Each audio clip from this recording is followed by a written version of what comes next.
Madame, Monsieur, bonsoir. Bienvenue dans ce journal. Voici les titres.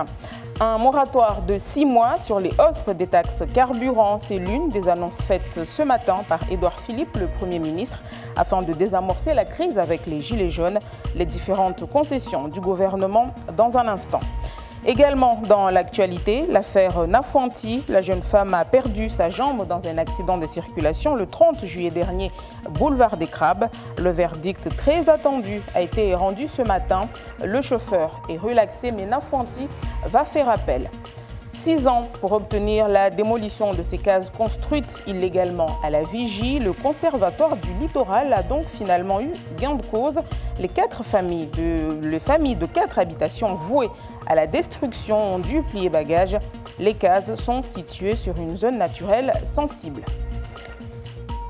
La colère vient de loin, elle est aujourd'hui exprimée avec force. C'est entre autres ce qu'a dit ce matin le Premier ministre Édouard Philippe avant d'expliquer les différentes mesures prises pour désamorcer la crise dans le pays, à l'instar notamment du gel de la hausse des taxes carburant.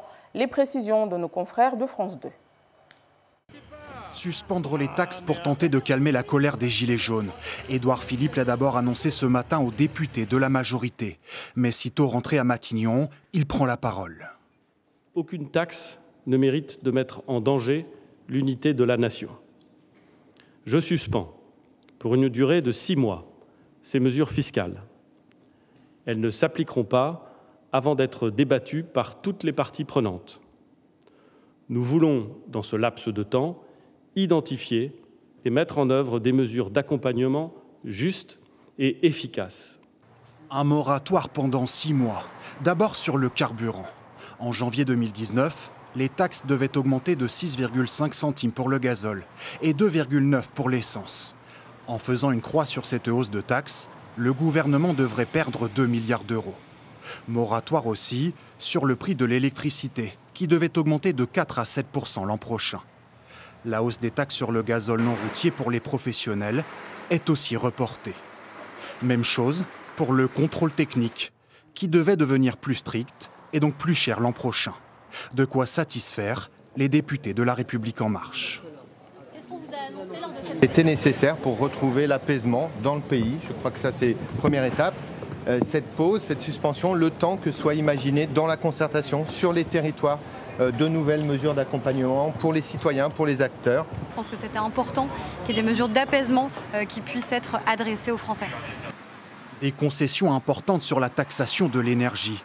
Mais pour cet économiste, ce n'est pas sans risque. Si c'est un moratoire, effectivement, pour être le début d'un renoncement, ça veut dire que dans 1 an, dans 2 ans, dans 5 ans, on se retrouvera toujours face à ce mur de la transition énergétique et que plus on renonce, plus ça sera difficile. Le Premier ministre a aussi promis un débat plus large sur la fiscalité en France. Et c'est dans ce contexte que les sénateurs ont voté hier la partie outre-mer du budget de l'État pour 2019, un budget qui ne serait pas à la hauteur des enjeux ultramarins selon bon nombre de sénateurs, notamment l'ancien ministre des Outre-mer, Victorin Lurel. Mais du côté de Thani Mohamed Solih, notre député, on se dit plutôt satisfait. Je vous propose de l'écouter. C'est un budget en fait qui traduit pour Mayotte les engagements, vous savez, qu'il y a eu à la suite des mouvements du début d'année. Ces mouvements avaient bloqué l'île pendant des semaines et même des mois. Et à l'issue, un plan de 1,3 milliard a été promis d'ici la fin du quinquennat. Et mais c'est agréable de voir que dans ce budget, il y a le début de la traduction de ce plan et notamment toutes les mesures en faveur des écoles et toutes les mesures aussi en faveur de l'ARS. Vous savez, on va hériter d'une ARS de plein exercice, d'un rectorat de plein exercice, d'un pôle emploi de plein exercice. Alors tout n'y est pas, mais le budget, en partie, va aussi vers ces promesses qui seront, je l'espère, tenues. Cette affaire maintenant qui avait suscité un vif émoi auprès de la population fin juillet dernier. Une jeune femme de 21 ans perdait sa jambe suite à un accident de la route percuté par une voiture boulevard des Crabes, ici en Petite-Terre. Au volant, un légionnaire ivre. L'affaire avait fait grand bruit. Beaucoup de versions ont été entendues, suscitant confusion et polémique. Ce matin, la justice a tranché. Le conducteur est relaxé pour les blessures causées à Nafuanti, mais il est condamné à 3 mois de prison avec sursis et 8 mois de suspension de permis pour conduite en état d'ivresse. Il doit en outre indemniser la victime à hauteur de 80 000 €. La victime est loin de se satisfaire de ce jugement. Anastasia Laguera, Fahar Hosseini. C'est le soir du 30 juillet 2018 que la vie de Nafuanti Hassani bascule au boulevard des Crabes. En scooter avec son mari, la jeune femme est percutée par une voiture conduite par un caporal-chef de la Légion étrangère en état d'ébriété. Le choc est si violent que sa jambe est retrouvée 20 mètres plus loin. Très vite, l'affaire suscite de vives réactions sur fond de tensions raciales. Les premiers témoins parlent d'une femme blanche au volant et d'un délit de fuite. Mais le conducteur est en réalité un homme originaire de Côte d'Ivoire et qui s'est présenté aux gendarmes quelques minutes après les faits. Ce mardi, la justice l'a relaxé, estimant que rien ne prouvait qu'il était à l'origine des blessures de Nafuanti, mais l'a condamné à 3 mois de prison avec sursis et 8 mois de suspension de permis pour conduite en état d'ivresse. La victime a été indemnisée à hauteur de 80 000 €, son mari de 8 000 €. Tous deux vont faire appel. Je ne suis pas satisfaite du choix qui a été pris. Il n'a pas été puni par la loi. Et je trouve aussi que la gendarmerie, ils n'ont pas fait leur enquête correctement. En réalité, 80 000 €, ça ne changera rien en fait. Mais parce que ce n'est pas ça ce qui fera revenir ma jambe et peut-être avoir une meilleure vie, mais ça ne changera pas grand-chose pour moi. Pour mon fils, je trouve inacceptable, parce qu'il n'a pas été indemnisé. Me tenir debout, aller nager, courir, jouer avec mon fils. Enfin, faire le ménage toute seule, faire à manger, il y a beaucoup de choses qui changent et c'est toute une vie en fait entière qui est bouleversée. La vie maintenant est devenue vraiment difficile pour elle et pour moi parce que moi quand je vois ça, je n'arrive pas à supporter. Quand je suis à la maison, j'arrive à lui donner un coup de main, mais quand je ne suis pas là, c'est-à-dire pour elle, c'est très très compliqué. Conscient de la somme dérisoire face au préjudice subi, le procureur de la République Camille Miansoni explique que la somme allouée à Nafuanti est une provision substantielle. Il déplore par ailleurs que la relaxe soit due au manque de témoignages. Le tribunal n'a pas eu en face de lui suffisamment d'éléments objectifs pour dire si c'est le conducteur de la voiture ou le scooter qui avait dévié de sa voie. Vous savez, tout le débat était là. Et si j'ai souhaité que ce débat soit public, c'était justement pour enlever toutes les ambiguïtés. Un tribunal, ce n'est pas un procureur. Moi, j'ai fait le choix de poursuivre. Moi, j'étais convaincu que le scooter était sur sa voie de circulation et que c'est plutôt le conducteur qui puisait alcoolisé, qui avait dévié de sa voie de circulation, mais c'était la conviction du procureur. Le tribunal, lui, est dans une position d'arbitre, et donc il faut des éléments objectifs, c'est le sens des appels à témoins qui avaient été lancés. Jointe au téléphone, l'avocate de la victime, Élise Marchand, explique avoir eu connaissance tardivement de 2 témoins, 2 personnes se trouvant dans un véhicule derrière le scooter de Nafuanti et son mari au moment des faits. Ils auraient vu la voiture du militaire zigzaguer avant l'accident. Ils seront entendus lors du procès en appel. Après plusieurs années de procédures judiciaires, plusieurs familles se sont vues signifier l'obligation de quitter leurs habitations ce matin par voie d'huissier, construite sur une zone naturelle sensible à la vigie. Le conservatoire a entamé les démarches d'expulsion il y a 6 ans. D'autres dossiers seraient également en cours. Hachim Saïd Hachim et Zora Abdoukafé. À la vigie, plusieurs familles occupent des terrains privés illégalement, des propriétés du conservatoire du littoral de Mayotte. Les expulsions sont ordonnées par jugement. Pour cette famille, la mesure d'expulsion date de 2012, soit 6 ans après. La procédure a été longue et fastidieuse, donc du coup aujourd'hui c'est un soulagement. En tout cas c'est une victoire par rapport aux espaces naturels, je dirais ça. Alors parlez-nous un peu de cette zone, il y a quoi précisément et pourquoi il fallait détruire? Ici c'est une espace naturel sensible, donc il ne faut pas qu'il y ait des gens Oui, il ne faut pas qu'il y ait des gens qui s'installent là, surtout des habitations comme ça. Donc il ne faut pas. Donc on a entamé la démarche depuis 2012. Maintenant on arrive au bout. C'est une très bonne chose. C'est plutôt une victoire pour la nature. Dans ce secteur, la zone occupée est estimée à 4 hectares. Autrefois une forêt dense, elle est devenue une plantation de manioc dépourvue de ses arbres. Un espace que le conservatoire veut préserver. On est en train de démolir et puis derrière on va planter, on va essayer de revégétaliser la zone pour le rendre à la nature ce qui appartient à la nature tout simplement. Aujourd'hui cette maison est la première destruction sur les 4 programmées à la vigie. Ici les familles tentent de sauver le maximum d'effets personnels pendant la destruction, une douleur vécue comme un nouveau drame de leur vie. On ne savait pas que l'expulsion allait arriver rapidement. C'est difficile de se reloger pour nous. Ayez pitié de nous, de nos enfants en bas âge. Nous ne savons pas où aller. À Mayotte, le Conservatoire du littoral a du pain sur la planche. Une vingtaine de jugements concernant des cultures, clôtures et constructions illégales entre le secteur de la Vigie et le lac Diani seraient actuellement en attente d'exécution.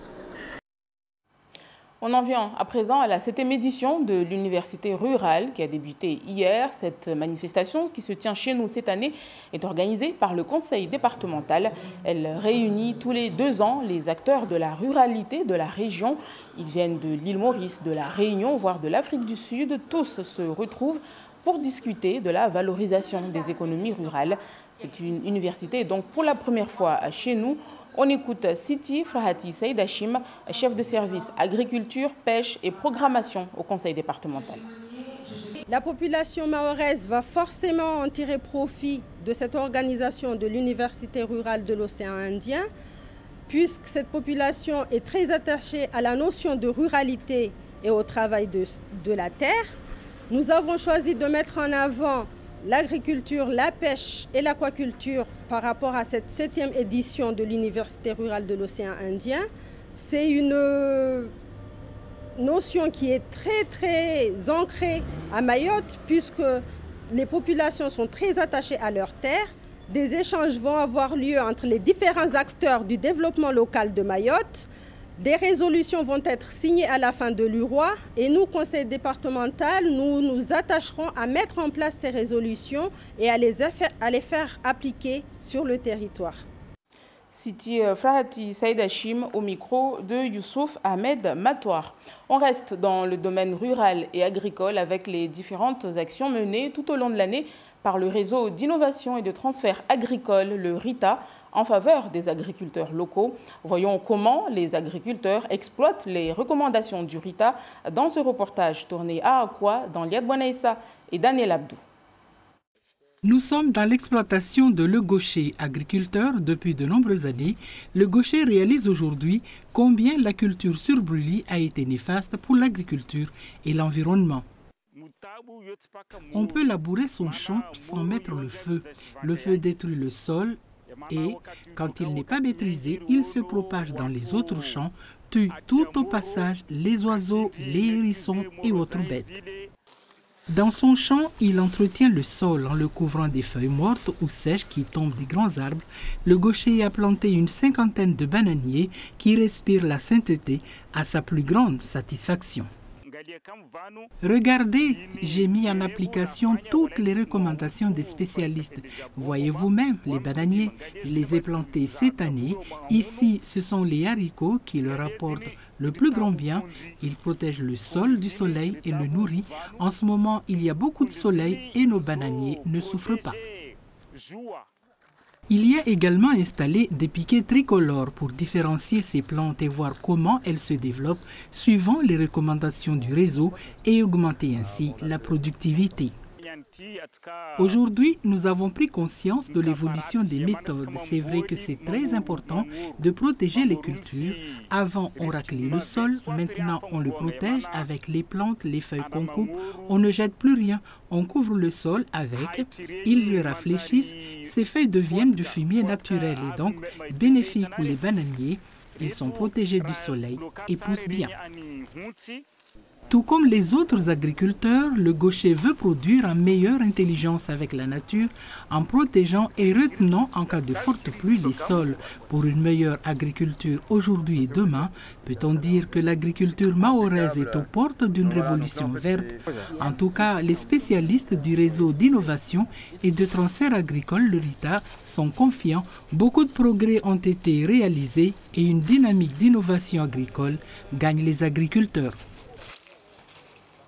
Nous sommes le mardi 4 décembre et la France célèbre la Sainte Barbe, la patronne des sapeurs-pompiers, et Mayotte n'y échappe pas. Ce matin, la cérémonie a eu lieu place de la République, occasion de décorer 17 sapeurs-pompiers pour avoir fait preuve de courage et de dévouement.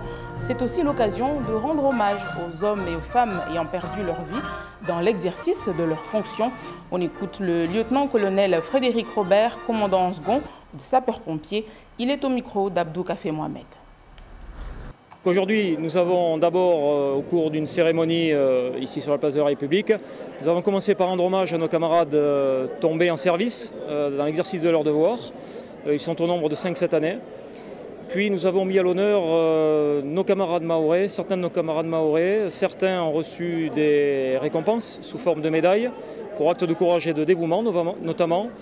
On a mis en avant ici leur action particulièrement remarquable lors des glissements de terrain qui se sont produits en début d'année à Koungou et où ils ont dû exposer leur vie pour dégager les personnes encore vivantes et rechercher celles qui avaient disparu.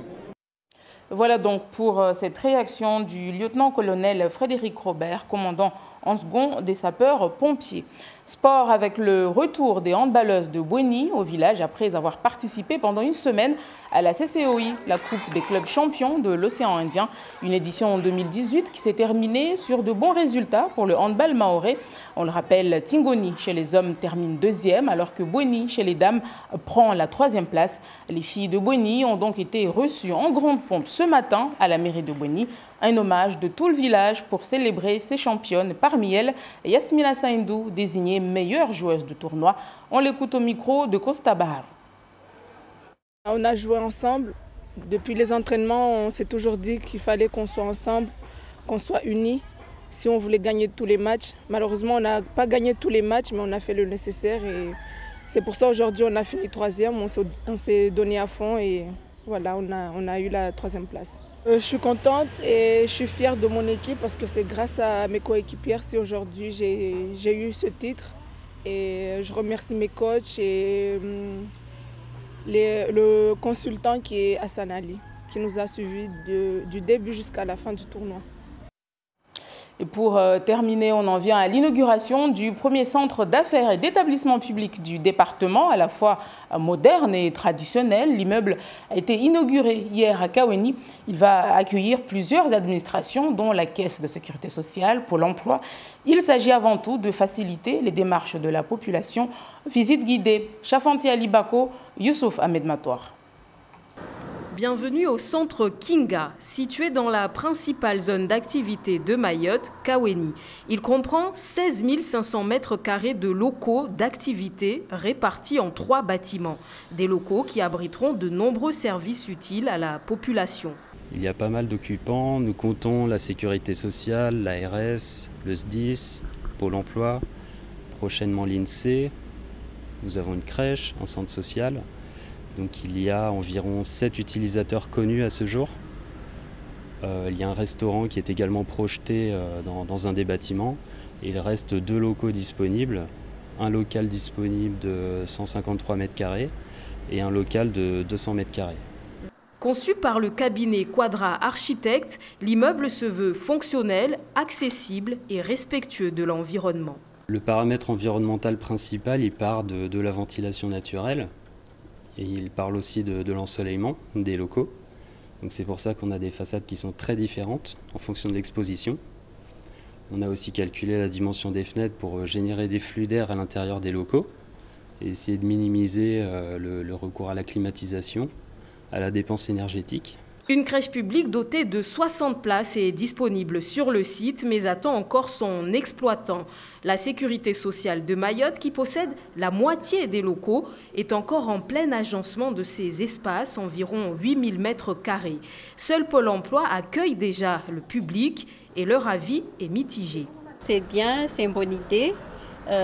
Déjà, c'est pas mal avec l'endroit que ça situe, c'est très très bien. Et les embouteillages S'il y a des embouteillages. Ça vous fait pas peur? Les embouteillages, ça m'énerve, moi. 40 millions d'euros, c'est le coût total de ce projet immobilier qui a nécessité 38 mois de travaux. Un projet qui en appelle d'autres, notamment la zone d'activité économique de Kombani qui a vu sa première pierre posée ce lundi. Et voilà qui met un terme à cette édition. La principale information à retenir en ce mardi 4 décembre, la relaxe du chauffeur à l'origine de l'accident qui a coûté à Nafuanti sa jambe le 30 juillet dernier au boulevard des Crabes lors d'un accident de la circulation. Le chauffeur est condamné à 3 mois de prison avec sursis, 8 mois de suspension de permis pour conduite en état d'ivresse. Nafuanti s'insurge contre cette décision et il va faire appel. L'information revient dès 5h demain dans la matinale radio. Très belle soirée à tous et à demain 19h.